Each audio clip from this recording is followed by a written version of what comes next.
Study IQ IAS, आपका selection हमारा mission.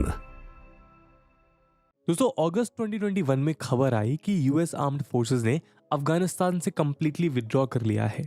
ये प्रॉमिस सक्सेसिव यूएस प्रेसिडेंट्स ने किया था, लेकिन पूरा बाइडेन एडमिनिस्ट्रेशन के अंडर ही हो पाया। 2001 में अफगानिस्तान के इन्वेजन के 20 साल बाद US armed forces finally Afghanistan को अपने उस हाल से बदतर छोड़ के निकल गई जिसमें उन्होंने उसे पाया था। दोस्तों यूएसए ने मिलिट्री इन्वेजन्स को वर्ल्ड वॉर सेकेंड के बाद अपनी फॉरेन पॉलिसी का one of the main tools बनाए रखा है, लेकिन यूएस के कोवर्ट या ओवर्ट मिलिट्री इंटरवेंशंस में इस्लामिक नेशंस का नाम अलग से चमकता है। आज का यूएस जो ज्यादातर Indo Pacific region, India, China और अमेरिका फर्स्ट के फोकस के साथ दिखाई पड़ता है, हमेशा ऐसा नहीं था। बहुत लंबे समय तक इंडिया तो यूएस की फॉरेन पॉलिसी का हिस्सा ही नहीं था। कोल्ड वॉर के जमाने से ही Iraq, Kuwait, Iran, Afghanistan, Pakistan, Saudi Arabia, Libya, Yemen, Syria और टर्की जैसे देश यूएसए की फॉरेन पॉलिसी का फोकस बने रहे, या फिर शायद ये कहना सही होगा कि ये देश यूएसए की फॉरेन पॉलिसी का शिकार हुए हैं। आज इनमें से ज्यादातर नेशंस की बुरी हालत के लिए यूएसए ही जिम्मेदार है। इस्लामिक नेशंस के साथ यूएस का एक बड़ा इंटरेस्टिंग लव हेट रिलेशनशिप है।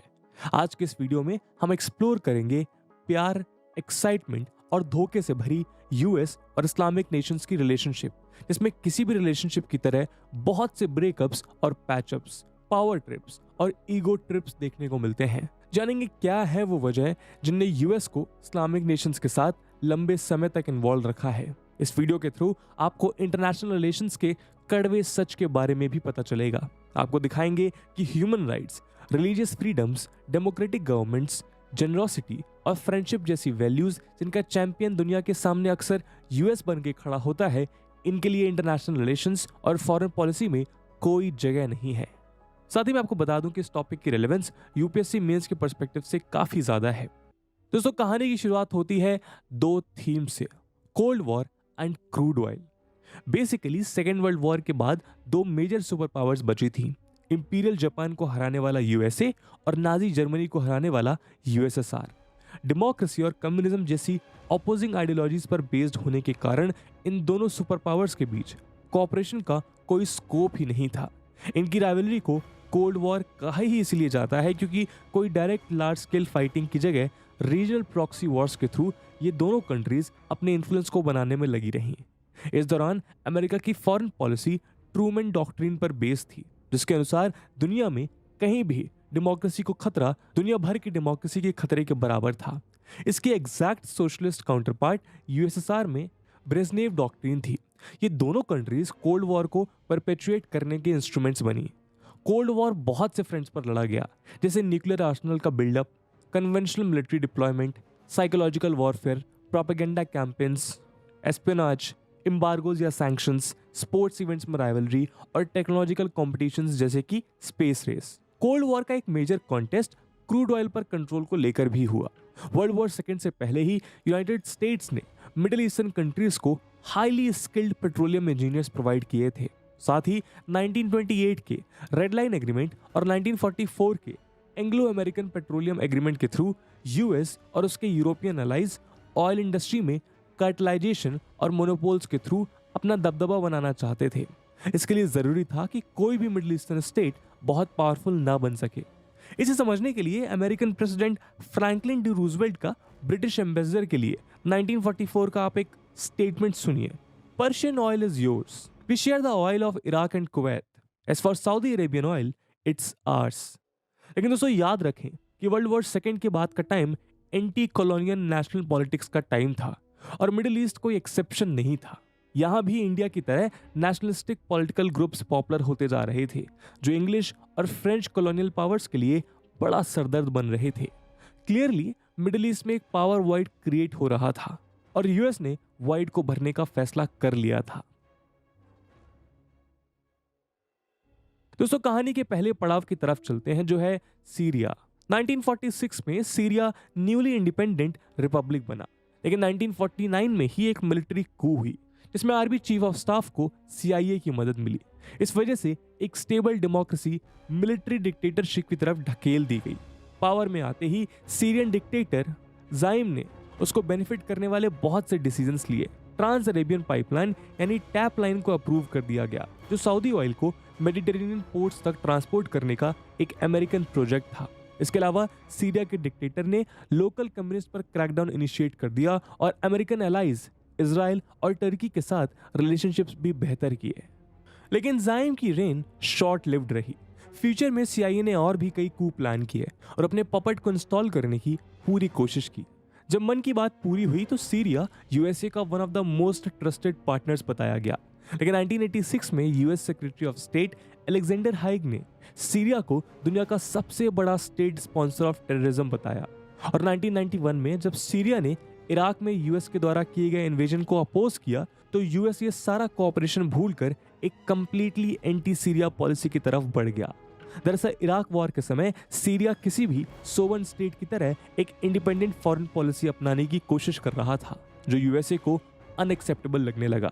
यहाँ तक कि सीरिया ने 9/11 अटैक्स के बाद US गवर्नमेंट के वॉर ऑन टेरर में अलकायदा के खिलाफ इंटेलिजेंस प्रोवाइड करके सहयोग भी दिया था।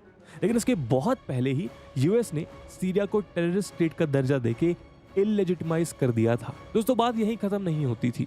अमेरिका ने डिसाइड कर लिया था कि सीरिया में उसे फिर से एक पपेट रजीम स्थापित करनी है। ये मौका अमेरिका को 2011 के अरब स्प्रिंग के दौरान मिला, जब पूरी मिडिल ईस्ट और north Africa pro democracy protest में डूबे हुए थे। लेकिन इन प्रोटेस्ट में कुछ प्योरली एंटी स्टेट एलिमेंट भी शामिल थे, जो मौके का फायदा उठाकर सीरिया में एक सुन्नी इस्लामिक स्टेट स्टैब्लिश करना चाहते थे। केवल इस वजह से ही सीरिया ने एक इंडिपेंडेंट फॉरेन पॉलिसी फॉलो की, जिसमें पैलेस्टीनियन रेजिस्टेंस को सपोर्ट किया गया। US ने एंटी गवर्नमेंट प्रोटेस्ट को सपोर्ट करना शुरू कर दिया, लेकिन इस प्रोसेस में जेन्युइन पॉलिटिकल लीडरशिप कहीं इमर्ज ही नहीं हो पाई और आर्म्ड रिबेल ग्रुप्स ने सीरिया में पावर हथिया लिया। जरा सोच कर देखिए कि अगर डेमोक्रेसी लाना ही अमेरिका की फॉरेन पॉलिसी का नोबल ऑब्जेक्टिव होता तो इस रीजन से डिप्रेसिव स्टेट जैसे कि सऊदी अरेबिया, कतर और बहरीन में US ने मिलिट्री ऑपरेशंस क्यों नहीं चलाए। इस बात से आपको हिंट मिल चुका होगा कि US के डेमोक्रेसी फर्स्ट, एंटी टेररिज्म और ह्यूमन राइट्स के आर्गुमेंट्स कितने खोखले हैं और कितने स्पेसिफिक भी।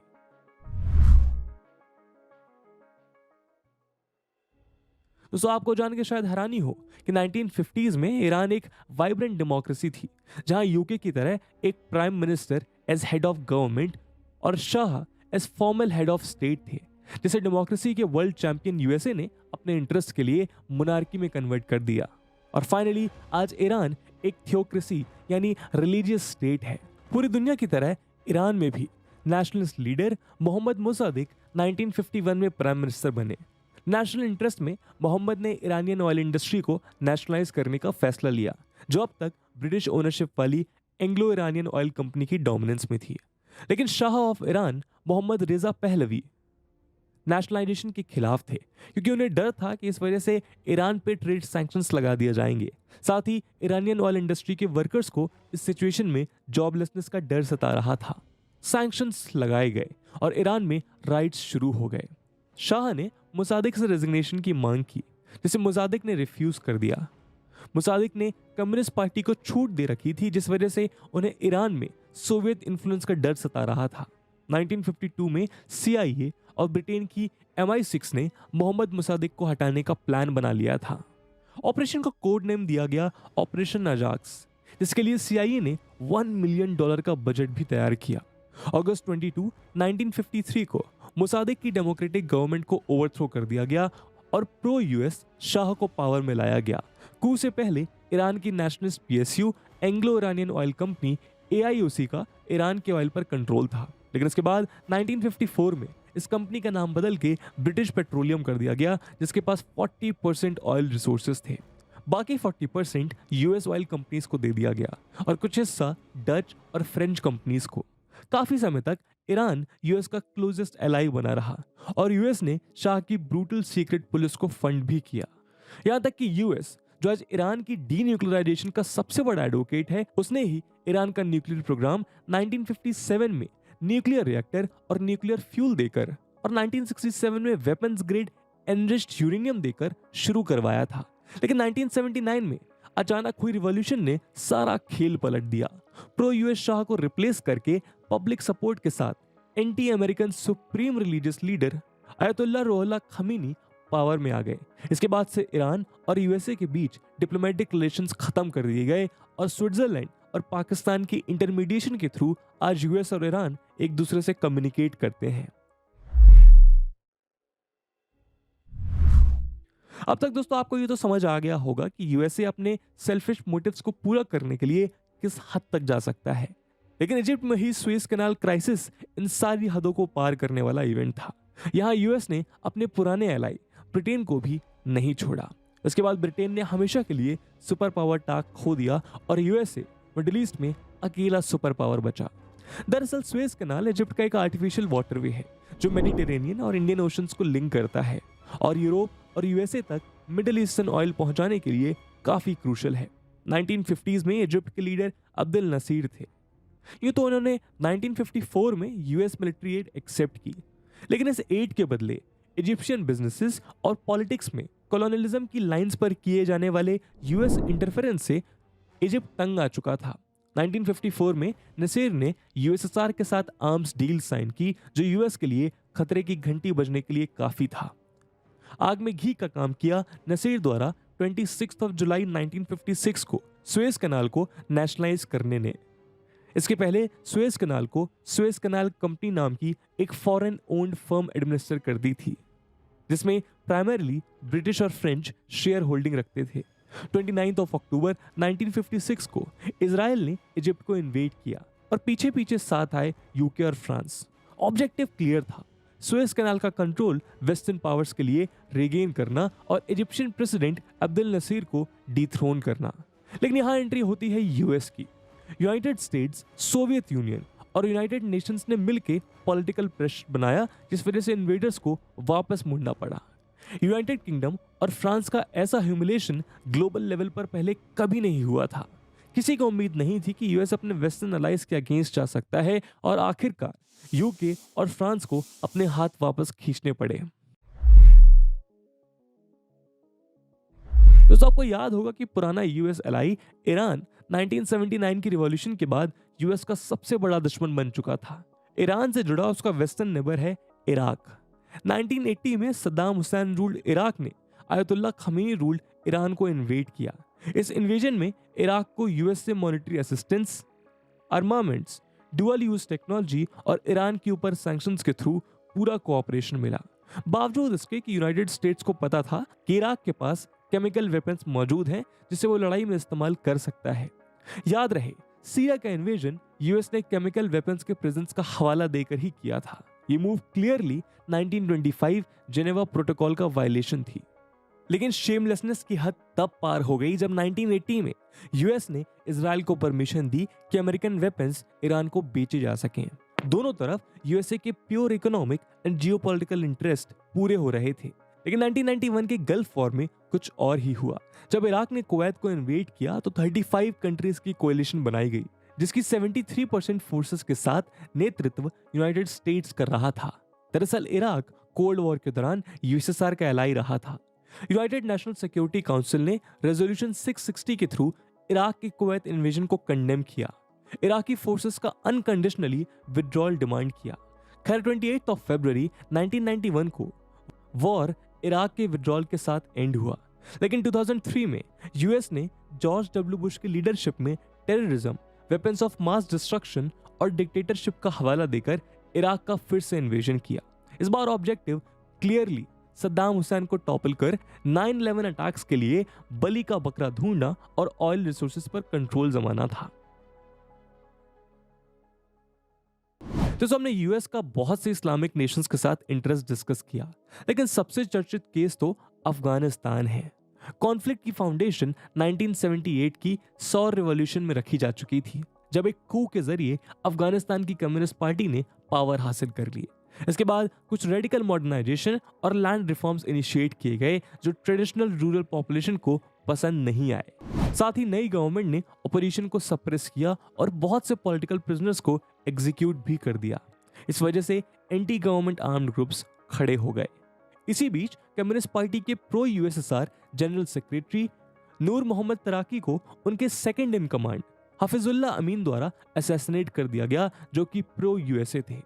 कंट्रोल खोने के डर से 24 दिसंबर 1979 को यूएसएसआर ने काबुल को इन्वेड करके एक कू स्टेज किया, जिसमें अमीन को मार दिया गया और सोवियत लॉयलिस्ट बबराक करमाल को इंस्टॉल कर दिया गया। इस इन्वेजन के अगेंस्ट यूएन जनरल असेंबली ने एक रेजोल्यूशन पास किया, जिसके अगेंस्ट सिर्फ 18 कंट्रीज ने वोट किया। इंडिया यूएसएसआर के फेवर में वोट करने वाले 18 मेंबर्स में से एक था। यूएसएसआर का मुकाबला करने के लिए मुजाहिदीन तैयार किए गए। Financial aid United states, United kingdom, China और अरब मोनार्कीज ने दिए, जबकि मिलिट्री ट्रेनिंग की जिम्मेदारी पाकिस्तान के आईएसआई और मिलिट्री को दी गई। ये यूएस और पाकिस्तान के लव अफेयर का एक और कारण बना। स्टिफ रेजिस्टेंस के बाद गोर्बाचेव के अंडर 1987 में सोवियत यूनियन ने अपना विड्रॉल अनाउंस किया। 15 मई 1988 से 15 फरवरी 1989 तक ये प्रोसेस चला और गवर्नमेंट फोर्सेस को इंसर्जेंट से लड़ने के लिए अकेला छोड़ दिया गया। यूएसएसआर का इस वॉर में फेलियर उसके डिसइंटीग्रेशन की बड़ी वजह मानी जाती है। लेकिन जिहादी मुजाहिदीन, जिन्हें रिलीजियस एक्सट्रीमिज्म में ट्रेनिंग के साथ वर्ल्ड क्लास वेपन्स प्रोवाइड किए गए थे, यही नहीं रुके। बहुत से फॉरेन वॉलंटियर्स जो जिहाद में शामिल होने आए थे, इंक्लूडिंग ओसामा बिन लादेन, आगे जाकर Afghanistan, Pakistan, Algeria, Egypt, Bosnia और चेचन्या में वायलेंट टेररिज्म को अंजाम देने लगे।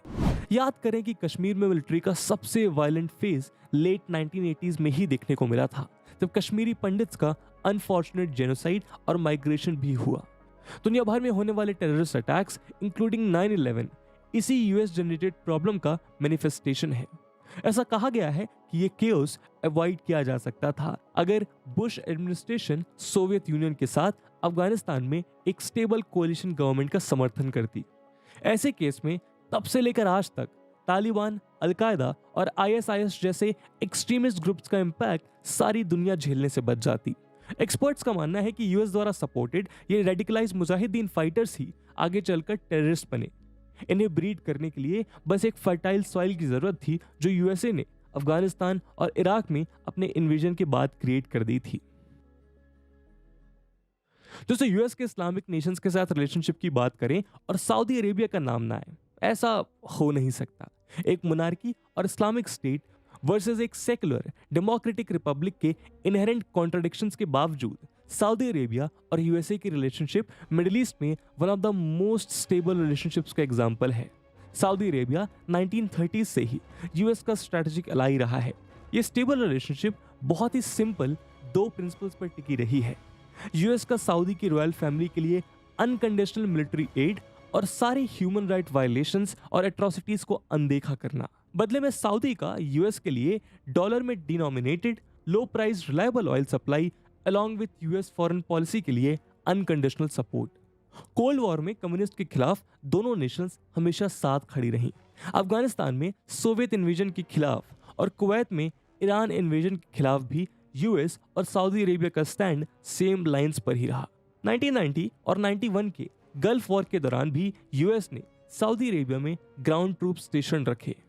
हालांकि इजराइल के लिए यूएस के सपोर्ट ने यूएस सऊदी रिलेशंस को समय समय पर कॉम्प्लिकेट किया है। यहां तक कि 1973 जब अरब इजरायली वॉर के दौरान यूएस ने इजराइल का समर्थन किया, तो सऊदी अरेबिया ने ओपेक कंट्रीज के साथ मिलकर यूएस पर ऑयल एम्बार्गो घोषित कर दिया। लेकिन मिलिट्री एड की मदद से 1974 में दोनों कंट्रीज ने नॉर्मल रिलेशंस रिज्यूम कर लिया। अर्ली 2000 में यूएस में शेल ऑयल प्रोडक्शन बढ़ाने के कारण यूएसए सऊदी ऑयल रिसोर्सेज पर कम डिपेंडेंट हो गया। साथ ही पोस्ट 9/11 अटैक्स दोनों कंट्रीज के रिलेशंस और स्ट्रेन से गुजरे, क्योंकि यूएस के अनुसार सऊदी अरेबिया सुन्नी एक्सट्रीमिज्म और वहाबिज्म का बड़ा सेंटर था।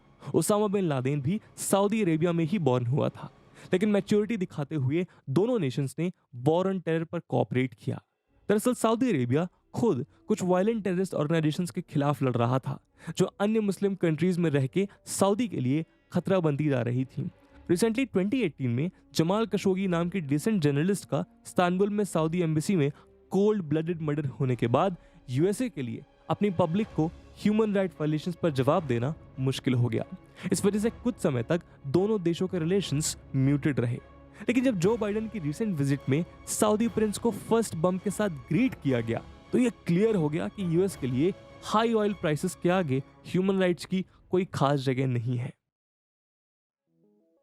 तो दोस्तों, आज के इस वीडियो में हमने यूएस के इस्लामिक नेशंस के साथ इंटरेस्ट को समझने के थ्रू जियोपॉलिटिक्स की कुछ रियलिटीज को जाना।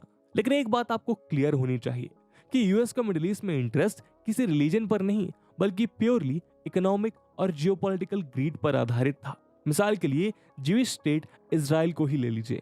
यूएस इजराइल को डिप्लोमेटिक रिकॉग्निशन एक्सटेंड करने वाला पहला स्टेट था, जबकि ये सारे अरब इस्लामिक स्टेट के इंटरेस्ट के खिलाफ था। जून 1967 में इजराइल ने इजिप्ट, जॉर्डन और सीरिया के साथ 6 डे वॉर लड़ा, जिसमें इजराइल ने पैलेस्टीन का वेस्ट बैंक, सीरिया के गोलान हाइट्स और इजिप्ट का सिनाई पेनिनसुला तक कैप्चर कर लिया था। यूएस ने इजराइल को वेपन्स और फाइनेंसेस के थ्रू इस्लामिक नेशंस के अगेंस्ट सपोर्ट प्रोवाइड किया। समझने वाली बात यह है कि इंटरनेशनल रिलेशंस में परमानेंट फ्रेंड्स या एनिमीज नहीं होते। सारे डिसीजंस उस समय के जियोपॉलिटिकल इवेंट्स को मद्देनजर रखते हुए नेशनल इंटरेस्ट को मैक्सिमाइज करने की नजर से लिए जाते हैं।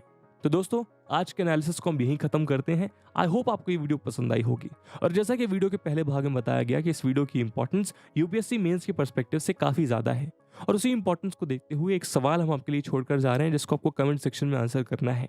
And the question is, the US policy in middle east has been guided by notions of self-interest in the sphere of economic and security concerns. Analyze.